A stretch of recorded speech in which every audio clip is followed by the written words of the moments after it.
A Torto e a Direito. Um programa com Alberto Magalhães, Bento Anastácio e Ricardo Freixal. Realização de Luís Matias.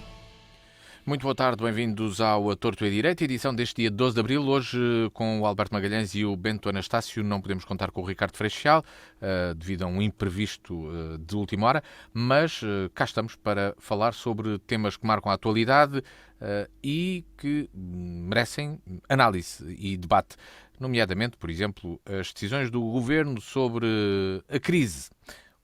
Que medidas excepcionais foram decididas tomar, e falaremos sobre isso no programa de hoje. Mas já lá vamos.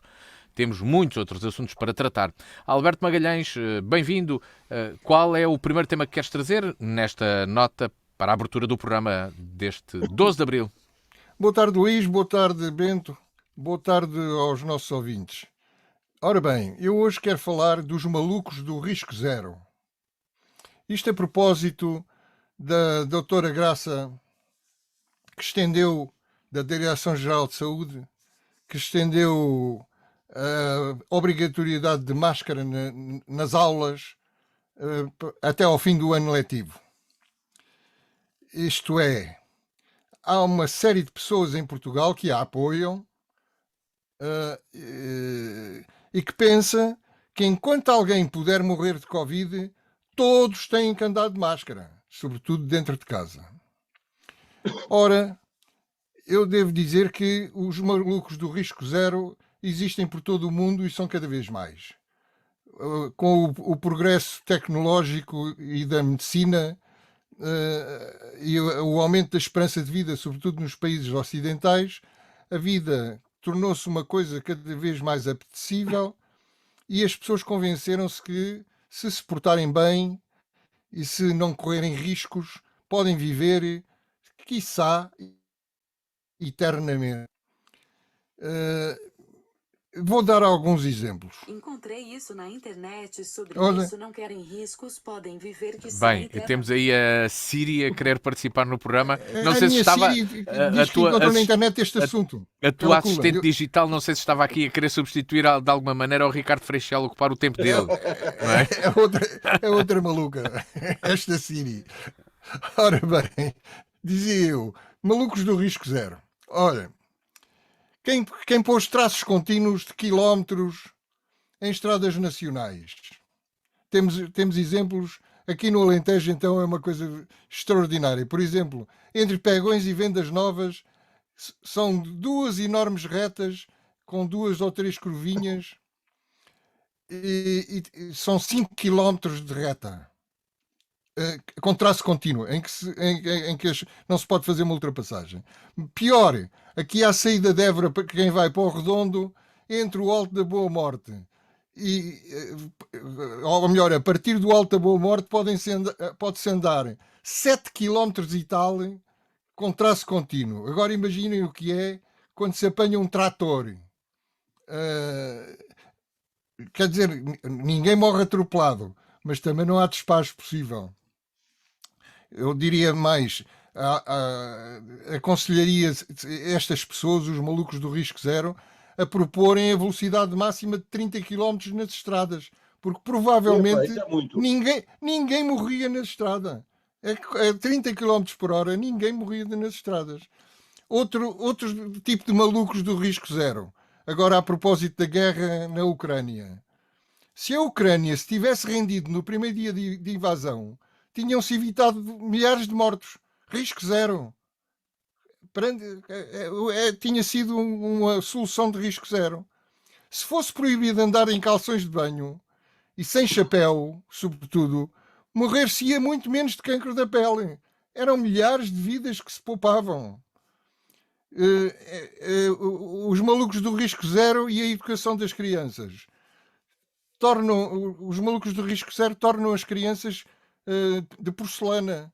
As crianças não se podem sujar e infectar, não se podem magoar nem traumatizar, não podem sair sozinhas à rua porque podem ser raptadas, não podem atravessar a rua sem a mão dada porque podem morrer atropeladas. Isto é, as crianças ficam absolutamente totós. Os malucos do risco... crianças. É? Proibidas de ser crianças. proibidas praticamente de ser crianças. Mas eu digo mais, isto já entrou numa escalada tal que eu acho que os malucos do risco zero ainda haverão de conseguir, por um lado, proibir completamente o tabaco, as bebidas alcoólicas, a carne vermelha. Aliás, já foi proibido agora nas cantinas escolares, carne vermelha. E as gorduras em excesso. Vão ser proibições que estão mesmo na calha. Vai haver coisas que vão ser tornadas obrigatórias. Por exemplo, o exercício físico, a ginástica trissemanal obrigatória, a multa por excesso de peso ou peso a menos, o microchip controlador de consumos não autorizados. Este parece ficção científica, mas talvez não seja. E as câmaras de vídeo nas ruas e, quiçá, nas casas. É que reparem, se cada casa, em cada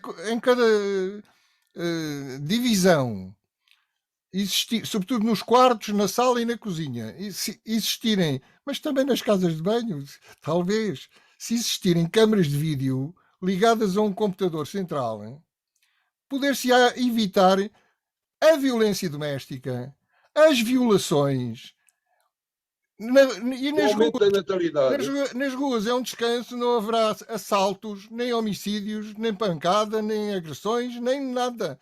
Isto é, viveremos eternamente. São os malucos do risco zero. Bem, dos malucos do risco zero, na nota de abertura desta Torto e Direito, passo para o Bento Anastácio, que nos traz outro tema. Tu queres falar de habitação, é isso? Sim, entre outras coisas, quero falar de habitação. Nós estamos numa. Sobretudo no que diz respeito à especulação imobiliária que aí está a acontecer, não só no nosso país, mas em outros países também. Nós temos, no nosso caso, não há disponível no mercado, digamos assim, habitação para um setor importante da população, aquele que não dispõe de capital para comprar habitação a qualquer preço quando precisa de um filho, mudar de casa, etc, etc. E depois a outra e depois também não tem condições para aceder à habitação social. Aquilo que normalmente se chama a classe média, a malta que trabalha e que produz e que carrega este país às costas, quando necessita de comprar casa, de facto, vê-se impedida de o fazer, com os preços absolutamente exorbitantes a que chegou a habitação. Basta nós vermos na nossa cidade, ou em quaisquer outro tipo de cidades com alguma apetência turística.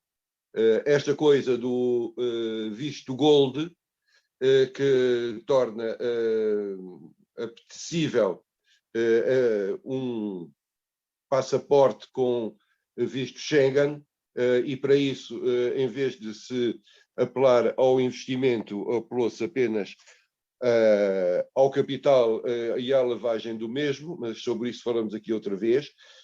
Acontece que não há, a preços minimamente decentes, habitação. Não há construção e a recuperação está como está. Isto não é novo, nem é apenas questão nossa. Dizer então porque é que Reich te lembrou disso agora?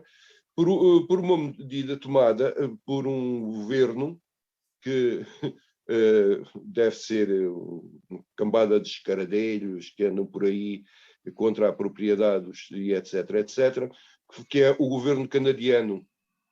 O governo do Canadá proibiu a venda de imóveis a estrangeiros durante 2 anos. Isso é xenofobia. É xenofobia, é racismo, é o que quiserem bem apetecer.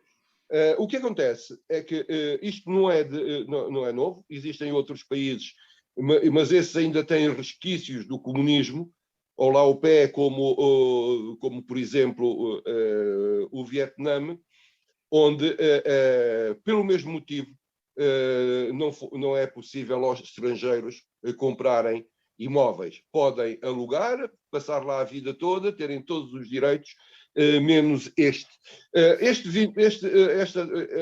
A justificação do governo. Ficámos agora sem ouvir o Bento Anastácio, já vamos ver se o escutamos perfeitamente dentro de instantes, novamente.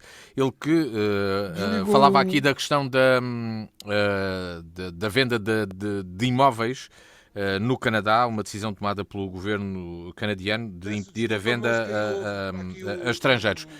Agora sim, penso que já podemos ter o Bento novamente connosco no programa. Pois, o que eu dizia é que assenta que nem uma luva ao nosso país, uma vez que... Estás deitado, Bento? O Bento agora, estamos com alguma dificuldade em ter novamente a ligação com o Bento Anastácio. Nós estamos a vê-lo, mas agora deixámos-lo de ouvir no programa. Começámos por falar dos malucos do risco zero, agora falamos sobre habitação. Vamos ver se conseguimos ter o Bento Anastácio connosco. E agora sim, Bento, vamos lá nessa tua análise e comentário a esta situação e esta medida tomada pelo governo. Mas, Bento, não achas interessante que um governo tão progressista, antirracista, antidiscriminação como é o governo canadiano, agora discrimina os estrangeiros e não os deixa comprar casa? O problema que se põe é que a opção entre os seus cidadãos terem direito à habitação, que, como no nosso caso, é constitucional, o direito à habitação é constitucional, e, por outro lado, o que se poderá chamar um entrave à livre circulação de todas as pessoas. Obviamente que eu, sendo internacionalista e contra as fronteiras e contra essas coisas, me parece um bocado descabido. Mas o que é facto é que isso da livre circulação de pessoas não existe, a dos capitais, sim senhora, e a forma de travar a atividade especulativa numa altura como esta, nós temos várias crises, e quando se aproxima o aumento das taxas de juro por esse mundo fora, parece-me de facto uma medida interessante para controlar os preços e para controlar o mercado. Fica esta nota de abertura do Bento Anastácio e assim começámos o A Torto e a Direito de hoje. Partimos para o tema que temos de agenda. O Governo reuniu em Conselho de Ministros na passada sexta-feira e apresentou precisamente ontem 18 medidas que decidiu tomar para combater a crise da escalada de preços de energia e dos preços dos serviços energéticos e também dos produtos agroalimentares. Desde a redução do imposto sobre produtos petrolíferos até à suspensão do aumento da taxa de carbono, várias foram as medidas apresentadas.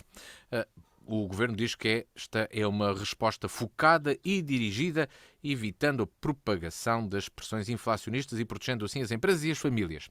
É esse o objetivo das medidas de emergência, de acordo com o documento apresentado pelo Governo. Fazem sentido estas 18 medidas apresentadas? É uma adaptação adequada ao tempo que vivemos? Alberto Magalhães, começo por ti, na análise que faz estas decisões tomadas pelo Governo. Ora bem, as medidas de emergência... Devo começar então por salientar que estas medidas são apresentadas numa espécie de PowerPoint muito modernaço e bem cuidado para se tornarem perceptíveis às massas. Medidas de emergência fazem sentido? São adequadas? Ora bem, começa o documento por dizer que a inflação é conjuntural e resulta do aumento dos custos de produção. Mas será assim? Que isto é um bocado duvidoso que a inflação seja conjuntural por causa da guerra, portanto, porque já tinha começado muito antes da guerra, uns meses antes da guerra, as tendências inflacionárias, e, por outro lado, porque provavelmente uma razão de peso para a inflação é a produção de dinheiro em massa pelos bancos, não é? Que têm andado a produzir dinheiro para comprar as dívidas dos Estados. Portanto, os bancos centrais devem ter ajudado à criação da inflação. Depois, diz António Costa que aumentar os salários, e diz o documento, que aumentar os salários provoca uma espiral inflacionista. Sim, isto pode ser verdade. Aliás, é uma semi-verdade de certeza absoluta. Mas convém não abusar da receita, porque é só uma semi-verdade.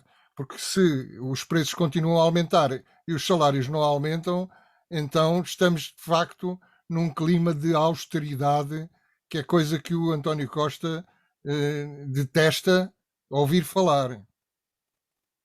Ora, o documento depois divide as medidas em 4 eixos. A contenção dos preços da energia, que é um eixo que me parece fundamental, porque os preços da energia vão condicionar depois os preços do transporte de mercadorias, os preços das próprias mercadorias, etc. Os apoios à produção, os apoios às famílias e depois uma coisa estranha que é a aceleração da transição energética, que não se percebe bem o que é que está aqui a fazer. Parece-me mais show-off, porque as medidas têm pouco a ver com o momento de emergência. Já lá vamos. No primeiro eixo, contenção dos preços de energia, há a salientar a redução do ISP, que é uma promessa antiga e não cumprida até agora.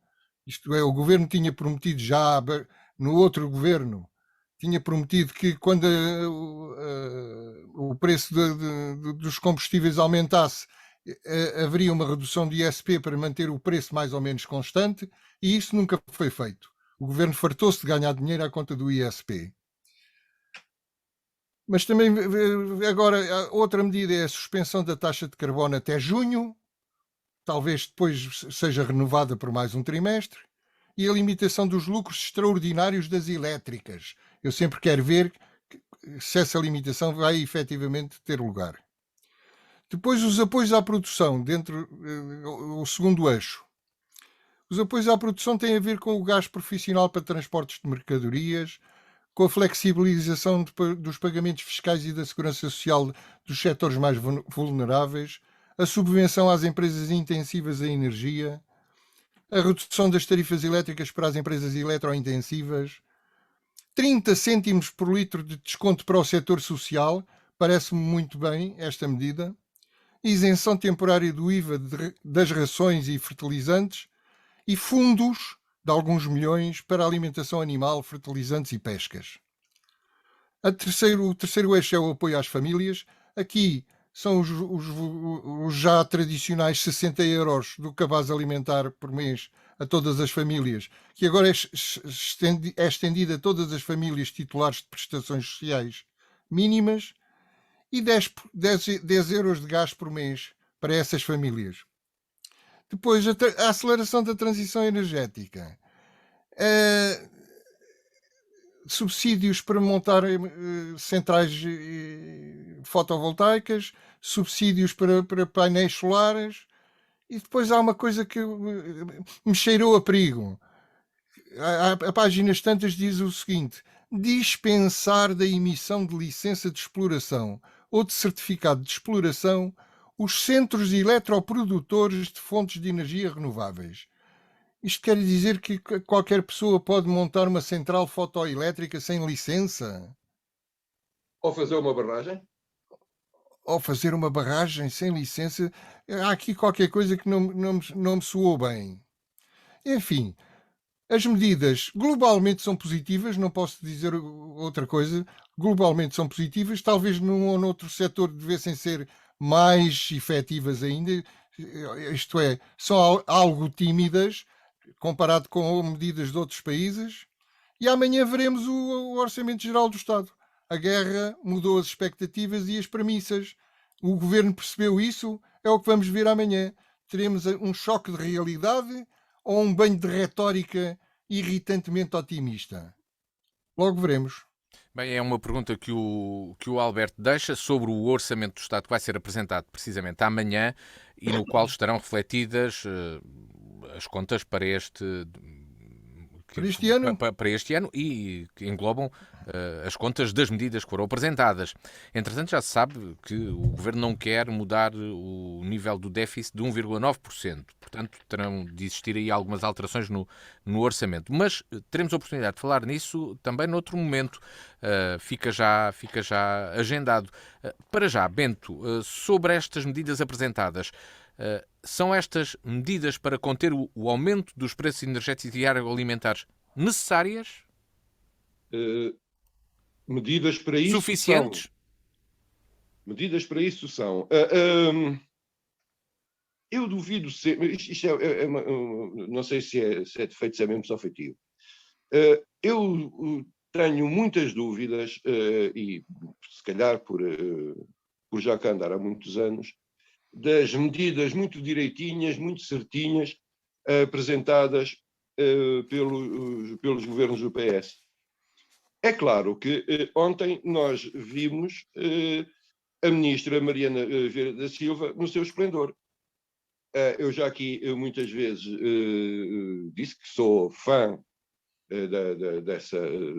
dessa ministra. Eu considero que, de facto, é, neste momento, o ministro mais competente deste governo e a política com mais senso que tem havido nos últimos anos. Mas o que não faz com que eu passe a acreditar nestas medidas que me parecem bem, bonitas, bem apresentadinhas, mas sem suporte nenhum. Ou seja, qual é a forma como vão ser implementadas, qual é a parte destes suplementos orçamentais que vão ser cativados ou não, quais são depois as alterações aos preços dos combustíveis.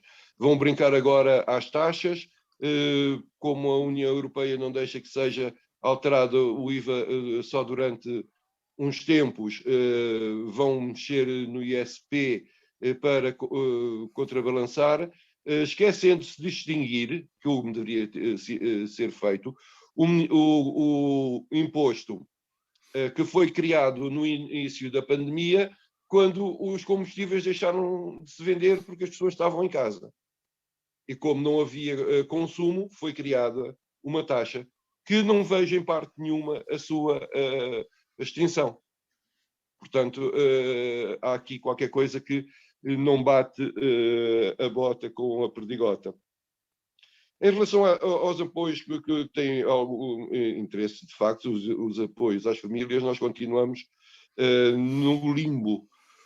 Ou seja, não se sabe muito bem qual vai ser e como vai ser os apoios. Fala-se nos tais 60 euros no cabaz e fala-se em 10 euros na botija de gás. Lembrar que a botija de gás custa quase 40, que a última que eu comprei foi de 37, ou estava à volta de 37, ou seja, isto é rigorosamente nada. Não sei muito bem como é que vai haver aumentos nos subsídios às pessoas e na forma de recuperar o poder de compra sem mexer no IAS. E sobre isso o governo não tem uma sílaba, quando o necessário e a primeira medida a ser tomada deveria ter sido o aumento do IAS, para que as pessoas que estão ali mesmo na última das últimas, aqueles a quem o ano passado o rendimento por 10 euros não entrou numa categoria de apoios sociais, este ano continua na mesma e vai ter um retrocesso ainda maior no seu poder de conta. Portanto, o aumento do IAS é absolutamente necessário e é absolutamente urgente. Eu, quanto às transições energéticas, como seria por cá, eu não papo disso. porque cheira-me sempre a mais um subsídio para aqui, mais um subsídio para ali, mais um painel solar que há de ser feito e há de ser posto, não se sabe com que critério, nem em que local. Quando nós vamos enchendo os nossos solos de placas, acho muito bem que se encha os terrenos não produtivos com placas de fotovoltaicas. Agora, os solos produtivos, não. E isto de serem limitados, como disse há pouco o Alberto, algumas das cautelas em termos ambientais, é perigoso. Se com todos os dispositivos nós não conseguimos travar, quando foi, toda a gente se lembra do assalto do imobiliário às zonas costeiras, não foi possível travar e havia alguns mecanismos que podiam ter sido utilizados. Agora, encham de painéis solares e de moinhos o que quiserem bem vos apetecer, é capaz de ser um bocado perigoso. Mas é assim, vamos ver o que isto dá. E além disso, não percebi muito bem outra coisa, foi porque é que foi feita esta pompa e esta circunstância na véspera da apresentação, ou na antevéspera da apresentação do Orçamento Geral do Estado. Alberto, partilhas desta, achas que isto é criar dois momentos mediáticos para o Governo, mas isto já estamos a falar de comunicação.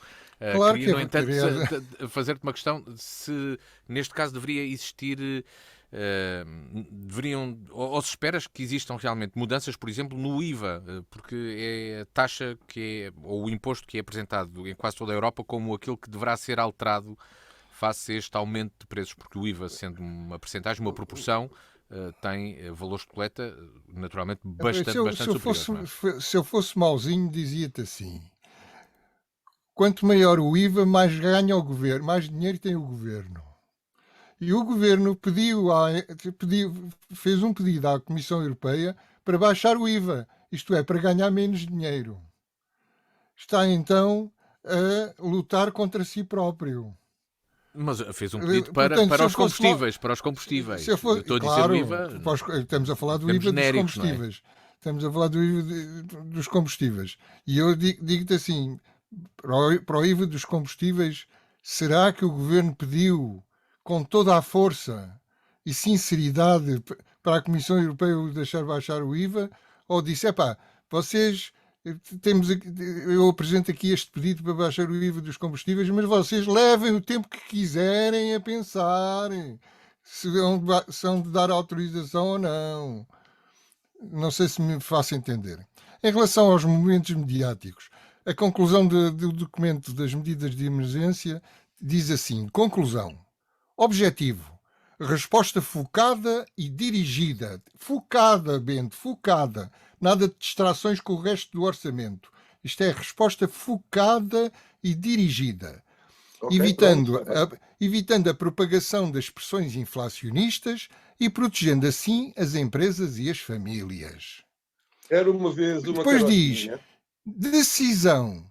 O governo decidiu e preparou um pacote de medidas extraordinárias de resposta imediata para conter os impactos sociais e económicos da guerra.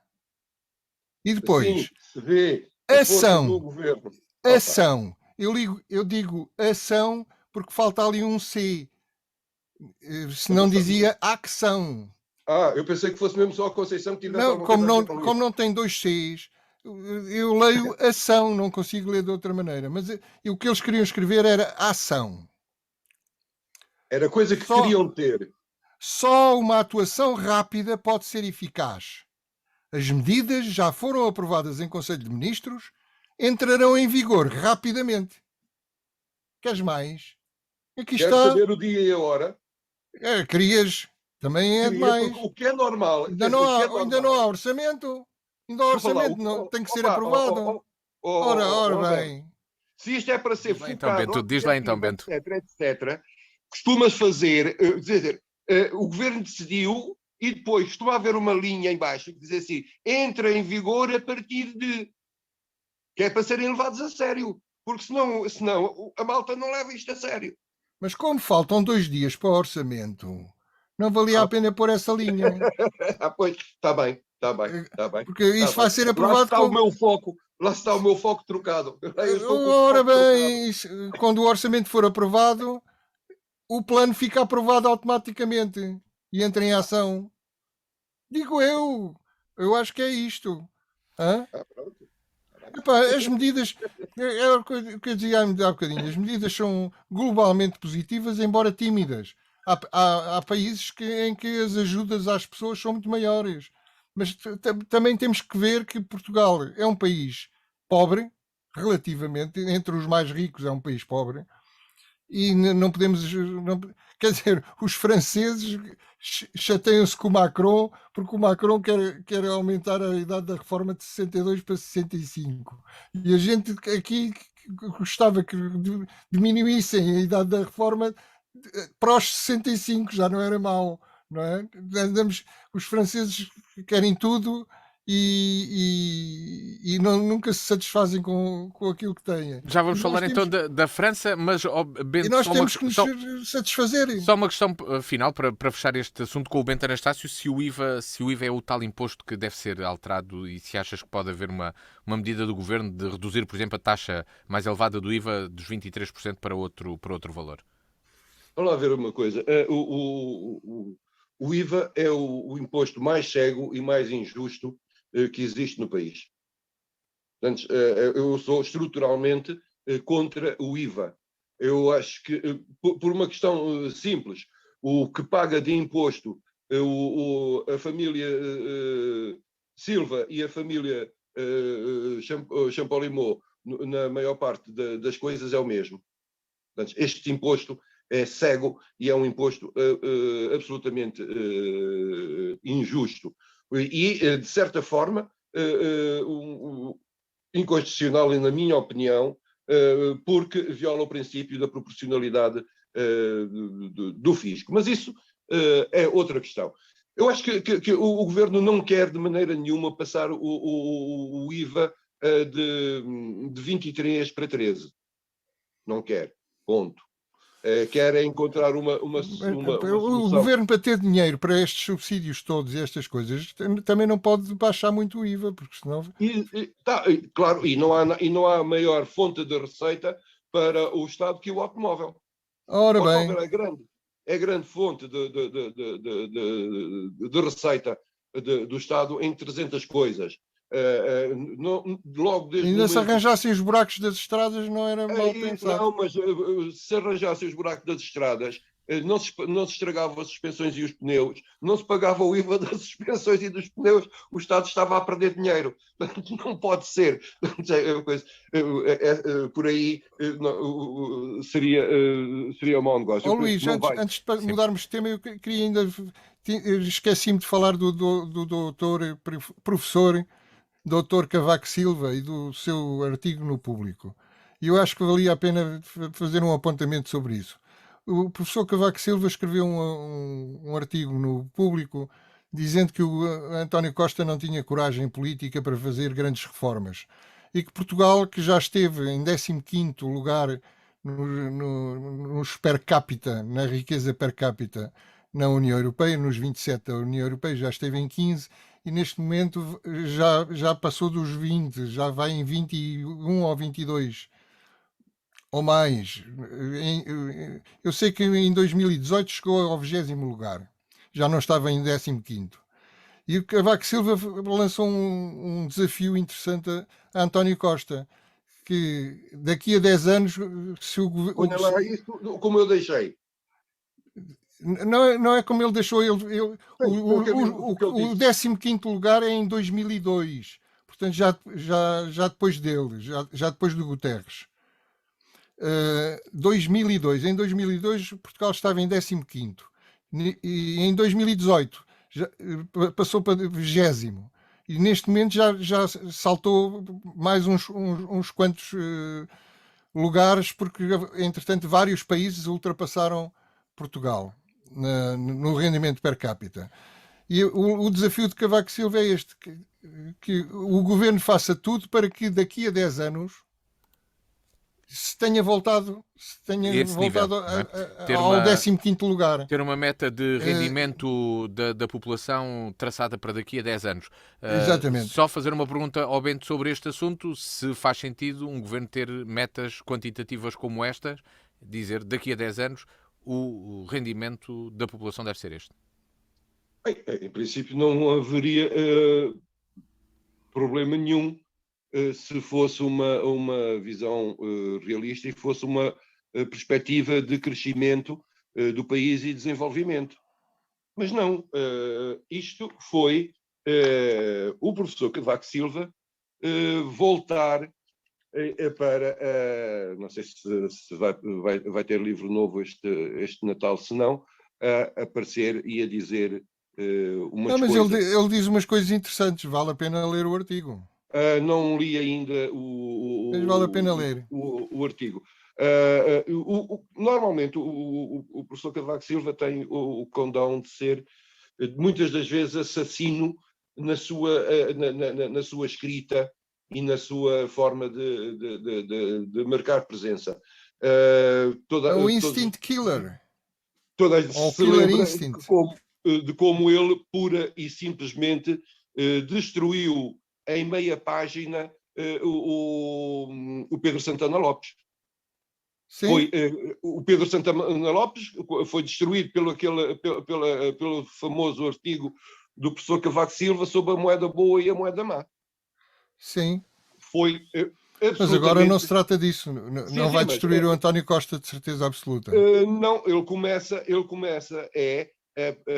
aquilo é dirigido nitidamente para o interior do PSD, em altura que está de escolha de novo líder e não de forma muito direta, como é, obviamente, nesta altura nunca seria, tendo em conta até os dois candidatos mais importantes, que se perfiliam até agora no PSD, mas isto é uma mãozinha ao seu amigo e ex-parceiro de governo para as lutas internas do PSD. E pronto, é pura e simplesmente o que ele quer. Um PSD... Lê o artigo e depois me dirás. Sim, mas... Na semana discutimos isso. O professor Cavaco Silva sempre quis um PSD à sua imagem e semelhança. O que é certo é que o professor Cavaco Silva bem. de vez em quando faz de múmia, outras vezes parece que acorda. Parece acorda, e filme... quando acorda sempre mal disposto e com vontade de esfaquear alguém. Ora bem, nós vamos... Partimos para o tema que nos traz o Alberto Magalhães neste programa, nesta Torta e Direito. Hoje recordo aos ouvintes que não temos a possibilidade de ter o Ricardo Freixal connosco devido a um imprevisto de última hora do Ricardo, por isso a nossa conversa é com o Alberto e com o Bento, e hoje é o Alberto Magalhães a trazer-nos um tema para falar na segunda parte do programa. Temos pela frente 20 minutos para falar sobre as eleições em França, umas eleições em França que deram 27,85% de votos a Emmanuel Macron, que venceu a primeira volta. A segunda volta, também a seguir para a segunda volta, vai Marine Le Pen, que teve 23,15%.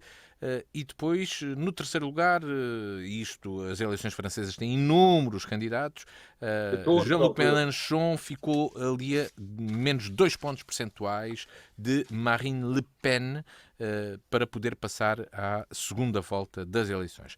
Alberto Magalhães, ora, que queres tu dizer sobre estas eleições por terras gaulesas?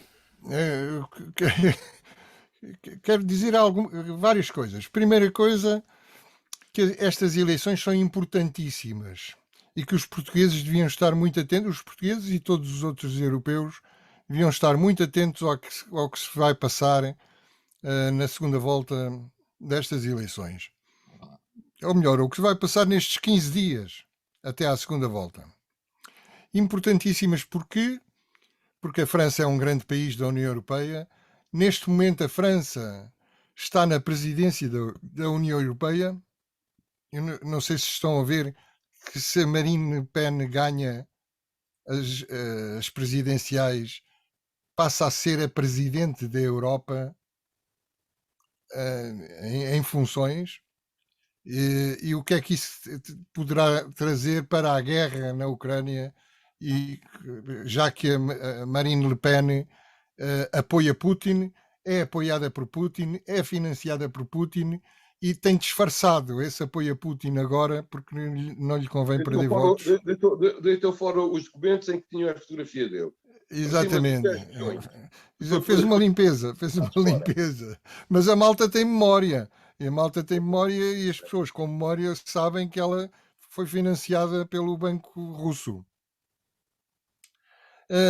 Portanto, só por isso as eleições presidenciais em França são importantíssimas. O Macron ganhou a primeira volta, é verdade, mas temos que ver os números também de outras maneiras. Reparem bem nisto. Os extremos, se contarmos a extrema-esquerda e a extrema-direita, os extremos em França têm 22% da extrema-esquerda, Mélenchon, 23,2% da Marine Le Pen, 7,1% do Zemmour, que é ainda mais extrema-direita que a extrema-direita da Marine Le Pen. E estes três, ainda há depois mais uns candidatos de direita extrema, mas eu já nem quero falar desses. Só estes três, da extrema-esquerda, um da extrema-esquerda e os outros da extrema-direita, dá 52% dos votos. Tiveram 52% dos votos. O centro, e no centro eu incluo o Macron, que teve 27,8%, os republicanos, o antigo partido do General de Gaulle, que ficaram reduzidos a 4,8%, e o Partido Socialista com 1,8%, e isto tudo dá ao centro 34,1%. Agora, comparem com Portugal, onde os dois partidos do centro, o PSD e o PS, por junto, costumam ter 70% ou mais dos votos. É impressionante a diferença. Ou seja, os franceses são um país radicalizado. Mas não é de hoje. São radicalizados desde a Revolução Francesa. O que é extraordinário. Não é? É cabeças cortadas para um lado, cabeças cortadas para o outro. Não há moderação, não há centro. O centro é sempre fraco, com raras exceções. Agora temos o problema para a segunda volta, que é em quem é que vai votar a massa de 22% que votou Mélenchon, da extrema-esquerda, o candidato da extrema-esquerda. Um terço desses votantes já disse numa sondagem que lhe apetece votar em Marine Le Pen.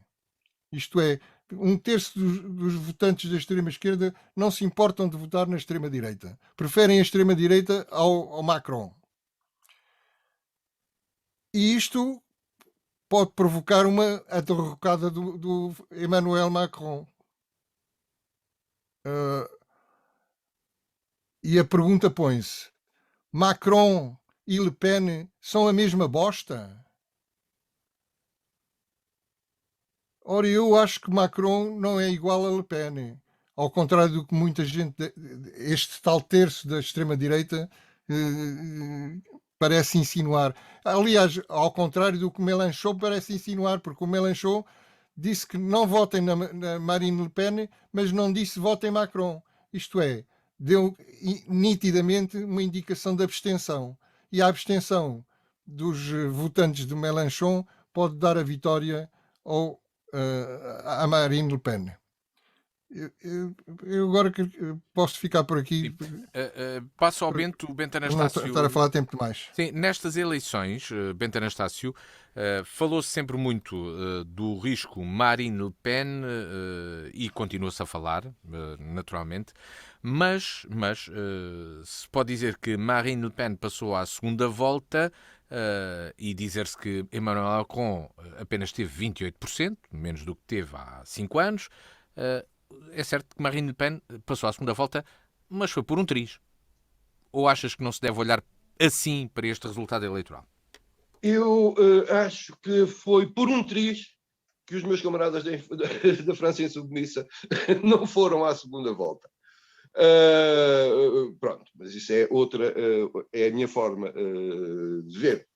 Faltou um bocadinho para que a esquerda consequente chegasse à segunda volta em França. O que não aconteceu é, de facto, uma perda para a minha área, para a minha família política, se quisermos, apesar de haver muito reformista e outras coisas aqui na França insubmissa. O que isto mostra, de facto, é a ruptura com a forma tradicional de fazer política e com a forma tradicional de representação. Os franceses nunca foram muito de seguidismos em rebanho, tem aquele feitiço deles que é aguentam, um dia salta-lhes a tampa e vêm todos para a rua e não se sabe muito bem porquê, nem como, mas o que é facto é que eles as tomam e fazem os governos, quaisquer eles que sejam, tremer. Existe, de facto, em França um movimento de cidadania muito grande e é, de facto, a forma de controle mais eficaz das democracias é ter um movimento de cidadania forte e verdadeiramente livre das influências partidárias. Nada move contra os partidos, obviamente, mas sobre isso. Dizer que não há dúvidas nenhumas onde vai votar a esquerda consequente. Nunca nenhum fascista será eleito pela falta do voto de um revolucionário. Nisso é das coisas que, se lembrarmos o início dos nossos tempos conturbados da Revolução, uma coisa que o Mário Soares disse é que nunca faltaria à democracia o voto dos comunistas. Aqui em França vai acontecer rigorosamente a mesma coisa. Não vai faltar à democracia o voto dos democratas. Terá que ser naquela solução que nem é carne, nem é peixe, nem é nada do Mélenchon, do atual presidente, que é do centro-direita,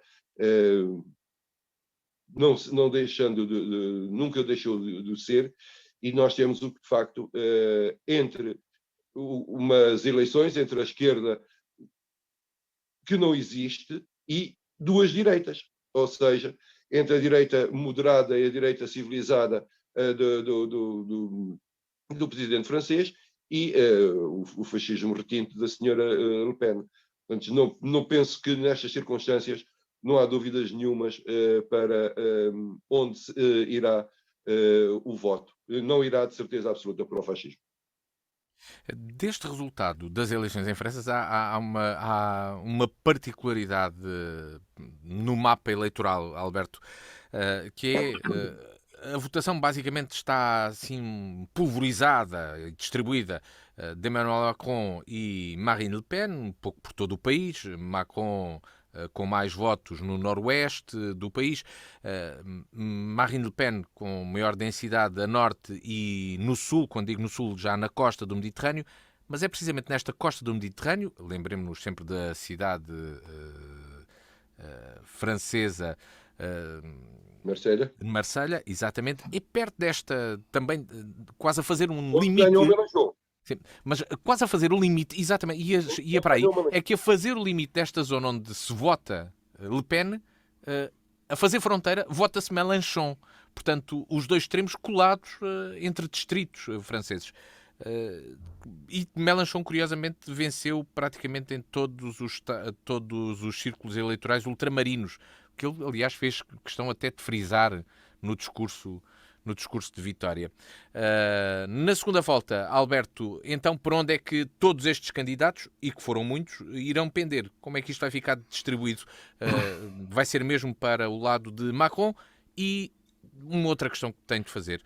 Na tua opinião, o PS e o PR e o Partido Republicano estão definitivamente arrumados em França? Respondo já a essa em primeiro lugar, fica já arrumada também. E parece-me que sim, quer dizer, um partido que tem 4,8% como os republicanos, e pior ainda, o Partido Socialista que tem 1,8%, não tem grande futuro. São o CDS lá do sítio. Em relação a esta má predisposição, quer da extrema-esquerda, quer de muita gente que prefere votar na extrema-direita do que votar Macron, isto é, a má fama de Macron para mim é um certo mistério.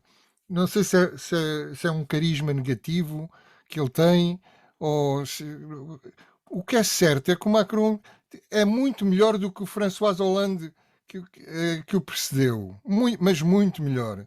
E na Europa tem feito um trabalho extraordinário e, aliás, pelo menos visto do ponto de vista de um português. Não sei se os franceses verão da mesma maneira. O que é certo, por exemplo, o PRR, nós devemos a Macron, porque não foi por obra e graça dos alemães que o PRR foi aprovado na Comissão Europeia. Foi Macron que lutou para que o PRR fosse aprovado.